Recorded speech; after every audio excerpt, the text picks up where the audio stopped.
ಎಲ್ರಿಗೂ ನಮಸ್ಕಾರ. ನಮ್ಮ ಅಡುಗೆ ಚಾನೆಲ್ಗೆ ಸ್ವಾಗತ. ಇವತ್ತಿನ ವಿಶೇಷ ಕೀಟ್ನ ಉಪಯೋಗ ಮಾಡಿ ಮೃದುವಾಗಿರೋ ಮತ್ತು ಸ್ಪಾಂಜಿಯಾಗಿರೋ ದೋಸೆ ರೆಸಿಪಿ. ಇದು ಇನ್ಸ್ಟೆಂಟ್ ರೆಸಿಪಿ. ಮೊದಲನೇ ಸ್ಟೆಪ್ಪಲ್ಲಿ ಮಿಕ್ಸಿ ಜಾರ್ನ ತೊಗೊಂಡಿದ್ದೀನಿ. 1 ಗ್ಲಾಸಷ್ಟು ಉಪ್ಪಿಟ್ಟು ರವೆ, ಅದೇ ಗ್ಲಾಸಲ್ಲಿ 1 ಗ್ಲಾಸಷ್ಟು ಅಕ್ಕಿ ಹಿಟ್ಟು, ರುಚಿಗೆ ತಕ್ಕಷ್ಟು ಉಪ್ಪು. ಮುಚ್ಚಳನ ಮುಚ್ಚಿ ಈ 3 ಪದಾರ್ಥಗಳು ಚೆನ್ನಾಗಿ ಮಿಕ್ಸ್ ಆಗಬೇಕು. ರವೆ ಕೂಡ ಸ್ವಲ್ಪ ಮಟ್ಟಕ್ಕಷ್ಟು ನುಣ್ಣಗಾದರೆ ಒಳ್ಳೆಯದು, ದೋಸೆ ಚೆನ್ನಾಗಿ ಬರುತ್ತೆ. ಪುಡಿ ಮಾಡ್ಕೊಂಡಿದ್ದಾಗಿದೆ. ಬೇರೆ ದೊಡ್ಡದಾಗಿರೋ ಬಟ್ಲಿಗೆ ಸೇರಿಸ್ಕೊಳ್ತಾ ಇದ್ದೀನಿ. ಅರ್ಧ ಗ್ಲಾಸಷ್ಟು ಹುಳಿ ಮೊಸರು, 1 ಗ್ಲಾಸಷ್ಟು ನೀರು ಕಲಿಸ್ಕೋಬೇಕು ಚೆನ್ನಾಗಿ. ತೋರಿಸ್ತಾ ಇರೋದು ಪರ್ಫೆಕ್ಟ್ ಆಗಿರೋ ಹದ. ಇದನ್ನು ಸುಮಾರು ಒಂದು 5ರಿಂದ 10 ನಿಮಿಷ ರೆಸ್ಟ್ ಮಾಡೋಕ್ಕೆ ಬಿಡಬೇಕು. ಸಮಯ ಇದ್ದರೆ 10 ನಿಮಿಷ ರೆಸ್ಟ್ ಮಾಡೋಕ್ಕೆ ಬಿಡಿ. ಸಮಯ ಇಲ್ಲ ಅಂದರೆ 5 ನಿಮಿಷ ನೆನೆಸ್ಕೊಂಡ್ರು ಸಾಕಾಗುತ್ತೆ. 5 ನಿಮಿಷ ಆದಮೇಲೆ ಹಿಟ್ಟು ತೀರನೇ ಜಾಸ್ತಿ ಗಟ್ಟಿ ಏನು ಬಂದಿಲ್ಲ. ಮತ್ತೊಮ್ಮೆ ನೀರನ್ನ ಹಾಕೊಳ್ಳೋ ಅವಶ್ಯಕತೆ ಏನಿಲ್ಲ. ಈನೋ ಪೌಡರು ಸಣ್ಣ ಚಮಚದಲ್ಲಿ 1 ಚಮಚದಷ್ಟು ಈನೋ ಪೌಡರ್ ಮೇಲೆ ಸ್ವಲ್ಪ ನೀರನ್ನ ಹಾಕ್ಕೊಂಡು ಚೆನ್ನಾಗಿ ಕಲಿಸ್ಕೋಬೇಕು. ಹಿಟ್ಟು ರೆಡಿಯಾಗಿದೆ. ಹೆಂಚು ಕೂಡ ಚೆನ್ನಾಗಿ ಕಾದಿದೆ. ದೋಸೆ ಹಿಟ್ಟು ನೆನ್ಪಿಟ್ಕೊಳ್ಳೋ ತೀರನೇ ಜಾಸ್ತಿ ಗಟ್ಟಿಯಾಗಿ ಕಲಿಸ್ಕೊಳ್ಳೋಕೆ ಹೋಗಬೇಡಿ, ಅಥವಾ ತೀರನೇ ಜಾಸ್ತಿ ತೆಳುವಾಗೋಬೇಡ. ಮೀಡಿಯಮ್ ಆಗಿರೋ ಕನ್ಸಿಸ್ಟೆನ್ಸಿಲಿದ್ರೆ ಒಳ್ಳೆಯದು. ಇದಕ್ಕೆ ಇಷ್ಟ ಇದ್ದರೆ ಈರುಳ್ಳಿ, ಕೊತ್ತಂಬರಿ ಸೊಪ್ಪು, ಕ್ಯಾರೆಟ್ ತುರಿ ಅದನ್ನೆಲ್ಲ ಹಾಕ್ಕೋಬೋದು. ಎಣ್ಣೆ ಆಪ್ಷನಲ್ಲು, ಬೇಕಿದ್ರೆ ಹಾಕ್ಕೊಳ್ಳಿ, ಬೇಡ ಅಂದರೆ ಹಾಕೊಳ್ಳಿಲ್ಲ ಅಂದ್ರೂ ಪರವಾಗಿಲ್ಲ. ಈ ದೋಸೆ ಹೆಂಚಿಗೆ ನಾಟ್ಕೊಳ್ಳಲ್ಲ. ಸೂಪರ್ ಸಿಂಪಲ್ ಆಗಿರೋ ಆಲೂಗಡ್ಡೆ ಕುರ್ಮದ ರೆಸಿಪಿ ಇದು. ದೋಸೆ, ಇಡ್ಲಿ, ಪೂರಿ, ಚಪಾತಿ, ಬಿಸಿ ಅನ್ನ ಜೊತೆಗೆ ಚೆನ್ನಾಗಿರುತ್ತೆ. ನಾನು ಡೈರೆಕ್ಟಾಗಿ ಕುಕ್ಕರಲ್ಲಿ ಮಾಡ್ಕೊಳ್ತಾ ಇದ್ದೀನಿ. ಅದಕ್ಕೋಸ್ಕರವಾಗಿ ಇದನ್ನು ಮಾಡೋದು ಕೂಡ ತುಂಬಾ ಸುಲಭ. ಟ್ರೈ ಮಾಡಿ ನೋಡಿ ಈ ರೀತಿಯಾಗೊಮ್ಮೆ. ಮೊದಲೇ ಹೇಳ್ದಂಗೆ ಆಲೂಗಡ್ಡೆ ಕುರ್ಮನ ಡೈರೆಕ್ಟಾಗಿ ಕುಕ್ಕರಲ್ಲಿ ಮಾಡ್ಕೋತಾ ಇದ್ದೀನಿ. ಅದಕ್ಕೋಸ್ಕರ ಕುಕ್ಕರ್ ಇಟ್ಕೊಂಡಿದ್ದೀನಿ. ಗ್ಯಾಸ್ ಸ್ಟವ್ ಹೈ ಫ್ಲೇಮ್ನಲ್ಲಿ. 2ರಿಂದ 3 ಚಮಚದಷ್ಟು ಎಣ್ಣೆ, ಸಣ್ಣ ಚಮಚದಲ್ಲಿ 1 ಚಮಚದಷ್ಟು ಸಾಸಿವೆ ಚಿಟಪಟ ಅಂದ ನಂತರ ಕಟ್ ಮಾಡಿ ಇಟ್ಕೊಂಡಿರೋ 2 ದೊಡ್ಡ ಈರುಳ್ಳಿ, ಕರಿಬೇವಿನೆಲೆ ಸುಮಾರು 8ರಿಂದ 10.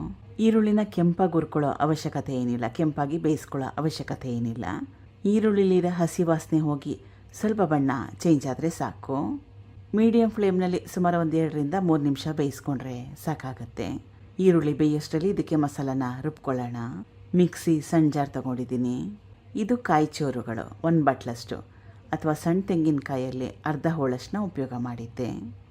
ಹಸಿ ಶುಂಠಿ, ಬೆಳ್ಳುಳ್ಳಿ, ಗಸಗಸೆ 1 ಟೇಬಲ್ ಸ್ಪೂನಷ್ಟು, 10ರಿಂದ 12 ಗೋಡಂಬಿ ಮನೇಲಿಲ್ಲ ಅಂದರೆ ಇದಕ್ಕೆ ಬದಲಾಗಿ, ಗೋಡಂಬಿಗೆ ಬದಲಾಗಿ ಉರ್ಗಡ್ಲೆನ ಉಪಯೋಗ ಮಾಡ್ಬೋದು. ಸುಮಾರು 2ರಿಂದ 3 ಟೇಬಲ್ ಸ್ಪೂನಷ್ಟು. ಇದು ಜೀರಿಗೆ ಸಣ್ಣ ಚಮಚದಲ್ಲಿ 1 ಚಮಚದಷ್ಟು, ಲವಂಗ 2ರಿಂದ 3, 1 ಏಲಕ್ಕಿ, ಸ್ವಲ್ಪ ಚಕ್ಕೆ, ಸ್ವಲ್ಪ ನೀರು.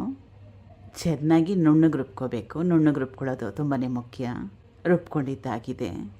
ಈ ರೀತಿಯಾಗಿ ಚೆನ್ನಾಗಿ ನುಣ್ಣಗೆ ರುಬ್ಕೋಬೇಕು. ಈರುಳ್ಳಿನ ಕೂಡ ಸುಮಾರು 2ರಿಂದ 3 ನಿಮಿಷ ಬೇಯಿಸ್ಕೊಂಡಿದ್ದೆ. ಎಣ್ಣೆಯಲ್ಲಿ ಹುರ್ಕೊಂಡಿದ್ದೆ. ಹಸಿ ವಾಸನೆ ಹೋಗಿದೆ, ಸ್ವಲ್ಪ ಬಣ್ಣ ಚೇಂಜ್ ಆಗಿದೆ. ಇಷ್ಟರ ಮಟ್ಟಿಗೆ ಈರುಳ್ಳಿನ ಬೇಯಿಸ್ಕೊಂಡ್ರೆ ಕಟ್ ಮಾಡಿ ಇಟ್ಕೊಂಡಿರೋ ಚೆನ್ನಾಗಿ ಹಣ್ಣಾಗಿರೋ 1 ದೊಡ್ಡ ಟೊಮ್ಯಾಟೊ, ಕಟ್ ಮಾಡಿ ಇಟ್ಕೊಂಡಿರೋ ಹಸಿ ಆಲೂಗಡ್ಡೆ. ಇದು ಬೇಯಿಸ್ಕೊಂಡಿರೋ ಆಲೂಗಡ್ಡೆ ಅಲ್ಲ, ಹಸಿ ಆಲೂಗಡ್ಡೆ. ಸುಮಾರು 1/4 kg ಅಥವಾ 3 ದೊಡ್ಡ ಆಲೂಗಡ್ಡೆನ ಉಪಯೋಗ ಮಾಡಿದ್ದೆ. ಆಲೂಗಡ್ಡೆನ ಚೆನ್ನಾಗಿ ತೊಳೆದು ಸಿಪ್ಪೆ ತೆಗೆದು ಆಮೇಲೆ ಕಟ್ ಮಾಡ್ಕೋಬೇಕು. ಸ್ವಲ್ಪ ಅರಿಶಿನ ಕಲಿಸ್ಕೊಂಡು ಎಣ್ಣೆಯಲ್ಲಿ ಸುಮಾರು 5 ನಿಮಿಷ ಗ್ಯಾಸ್ ಸ್ಟವ್ನ ಲೋ ಫ್ಲೇಮ್ನಲ್ಲಿ ಇಟ್ಕೊಂಡು ಆಲೂಗಡ್ಡೆನ ಎಣ್ಣೆಯಲ್ಲೇ ಹುರ್ಕೋಬೇಕು. ಈ ರೀತಿ ಮಾಡೋದ್ರಿಂದ ಹೆಚ್ಚಿನ ರುಚಿಕರವಾಗಿ ಬರುತ್ತೆ. ಸುಮಾರು 5 ನಿಮಿಷ ಎಣ್ಣೆಯಲ್ಲೇ ಆಲೂಗಡ್ಡೆನ ಬೇಯಿಸ್ಕೊಂಡ್ಮೇಲೆ ಬೇರೆ ಪದಾರ್ಥಗಳನ್ನ ಸೇರಿಸ್ಕೊಳ್ಳೋಣ. ಮಸಾಲ ರುಬ್ಬಿಟ್ಕೊಂಡಿದ್ನಲ್ಲ, ಅದು ಕನ್ಸಿಸ್ಟೆನ್ಸಿನ ಅಡ್ಜಸ್ಟ್ ಮಾಡಲಿಕ್ಕೆ ನೀರು ನೋಡಿ, ನಿಮಗೆ ಯಾವ ರೀತಿ ಬೇಕು ಅಂತ. ಸ್ವಲ್ಪ ತೆಳುವಾಗಿ ಬೇಕನ್ನಂಗಿದ್ರೆ ನೀರನ್ನ ಸ್ವಲ್ಪ ಜಾಸ್ತಿ ಹಾಕ್ಕೊಳ್ಳಿ, ಗಟ್ಟಿ ಬೇಕನ್ನಂಗಿದ್ರೆ ನೀರನ್ನ ಕಡಿಮೆ ಹಾಕ್ಕೊಳ್ಳಿ. ಇದು ಬ್ಯಾಡಗಿ ಅಚ್ಕಾರದ ಪುಡಿ 1.5 ಟೇಬಲ್ ಸ್ಪೂನಷ್ಟು, ದೊಡ್ಡ ಚಮಚದಲ್ಲಿ 1.5 ಚಮಚದಷ್ಟು. ಖಾರ ಏನು ಜಾಸ್ತಿ ಇರಲ್ಲ, ಬಣ್ಣ ಚೆನ್ನಾಗಿ ಬರುತ್ತೆ ಕುರ್ಮಾಗೆ. ಇದನ್ನು ಹಾಕ್ಕೊಳ್ಳೋದ್ರಿಂದ ಒಂದು ಒಳ್ಳೆ ಬಣ್ಣ ಬರುತ್ತೆ. ಧನಿಯಾ ಪುಡಿ 1 ಟೇಬಲ್ ಸ್ಪೂನಷ್ಟು. ಕನ್ಸಿಸ್ಟೆನ್ಸಿ ಫೈನಲ್ ಆದಮೇಲೆ ರುಚಿಗೆ ತಕ್ಕಷ್ಟು ಉಪ್ಪು ಹಾಕ್ಕೊಂಡ್ಮೇಲೆ ಚೆನ್ನಾಗಿ ಕಲಿಸ್ಕೋಬೇಕು. ಕಲಿಸ್ಕೊಂಡಿದ್ದಾಗಿದೆ. ಕುಕ್ಕರ್ ಮುಚ್ಚಳ ಮುಚ್ಚಿ ಸುಮಾರು 7ರಿಂದ 3 ಸೀಟಿ ಕೂಗಿಸ್ಕೊಂಡ್ರೆ ಸಾಕಾಗತ್ತೆ. ಕುಕ್ಕರ್ ಆಗಿದೆ, ತಣ್ಣಗೆ ಕೂಡ ಆಗಿದೆ. ರುಚಿಕರವಾಗಿರೋಂಥ ಆಲೂಗಡ್ಡೆ ಕುರ್ಮ ರೆಡಿಯಾಗಿ 3 ಸೀಟಿನ ಕೂಗಿಸ್ಕೊಂಡಿದ್ದೆ. ಇಷ್ಟು ಕೂಗಿಸ್ಕೊಂಡ್ರೆ ಸಾಕಾಗತ್ತೆ. ಇಷ್ಟ ಇದ್ದರೆ ಸಣ್ಣ ಕಟ್ ಮಾಡಿ ಇಟ್ಕೊಂಡಿರೋ ಕೊತ್ತಂಬರಿ ಸೊಪ್ಪನ್ನು ಸೇರಿಸ್ಕೋಬೋದು, ಅಥವಾ ಕಸೂರಿ ಮೇಥಿ ಮನೇಲಿದ್ದರೆ ಅದನ್ನು ಕೂಡ ಉಪಯೋಗ ಮಾಡ್ಬೋದು. ನಾನು ಸೆಟ್ ದೋಸೆ ಜೊತೆಗೆ ಸರ್ವ್ ಮಾಡ್ತಾಯಿದ್ದೀನಿ. ಟ್ರೈ ಮಾಡಿ ನೋಡಿ, ಎಲ್ಲದ್ರ ಜೊತೆಗೂ ಇದು ಚೆನ್ನಾಗಿರುತ್ತೆ. ದೋಸೆ, ಇಡ್ಲಿ, ಪೂರಿ, ಚಪಾತಿ, ಅನ್ನದ ಜೊತೆ ಕೂಡ ಕಲಿಸ್ಕೊಂಡು ತಿನ್ಬೋದು. Thank you for watching. ಧನ್ಯವಾದಗಳು.